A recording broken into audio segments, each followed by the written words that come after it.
Hey guys, how's it going? Okay, so I wanted to answer some of our Last Supper questions that we had. I will do the best to answer them completely, but obviously I'm still learning just like you guys, so some of them I may not give the best answers to, or the most complete, I guess would be the idea. But I tried to answer every single one.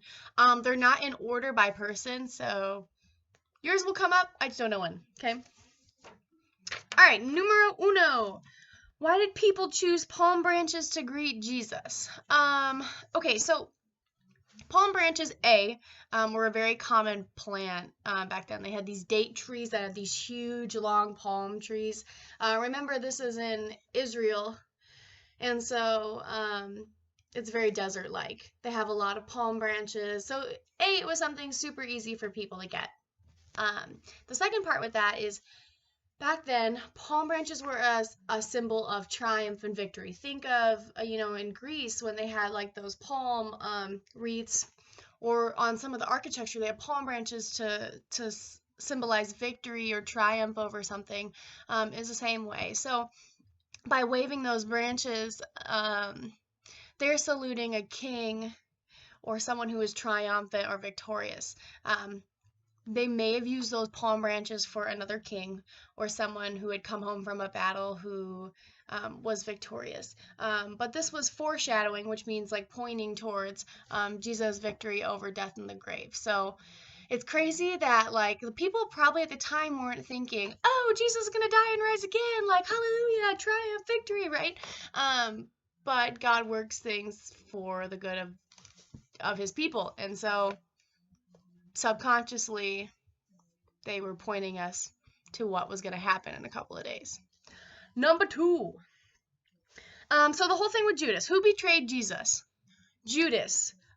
Judas is one of the 12 disciples. So Jesus had 12 followers. Wow, I can't do that. 12 followers? That's not 12. That's 12. 12 followers um, who helped him with his mission, went with him everywhere. We call them disciples. And one of the disciples' name was Judas. And so another person had asked, does Judas think about what his price for his actions during Lord's Supper? I think Judas, he had thought through about as much as like a regular human would think. In his mind, what he was thinking is, if I turn over Jesus, I will get money. And like a lot of money. It's 30 gold coins, which doesn't sound like a lot to us, but it was a lot of money. And so in his mind, all he was thinking was just greed or wanting that money. So he's like, okay, if I just do this, if I just give Jesus to them, they'll probably question him. They might throw him in jail. He didn't necessarily know what they were going to do with Jesus. It's like, okay, well, you can have Jesus. I will be having all of this money. And a life of a disciple wasn't that like glorious, okay? They were they walked and followed Jesus wherever. So they didn't have a lot of money. They probably had worn out clothes. They probably had didn't eat super duper awesomely. He probably really just kind of wanted some wealth and some money to his name. And so it was very, very tempting for him. So I think that's about as far as he thought. Now, and someone else had asked this, what happened to Judas afterwards? Okay.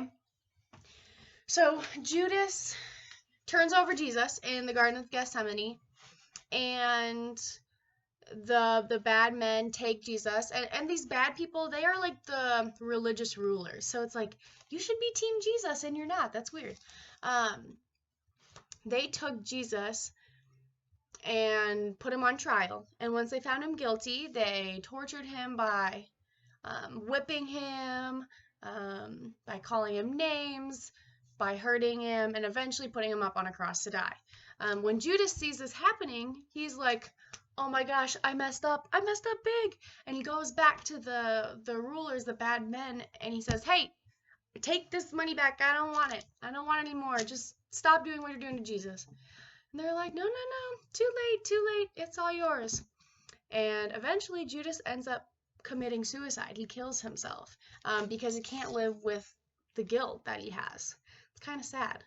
But to follow that up, someone had asked, where did Jesus and his disciples go after the Last Supper. That's what we talked about on Friday, where they went to that garden and he went and prayed 3 times and all the disciples were sleeping, and then Judas comes with the bad guys and they take Jesus.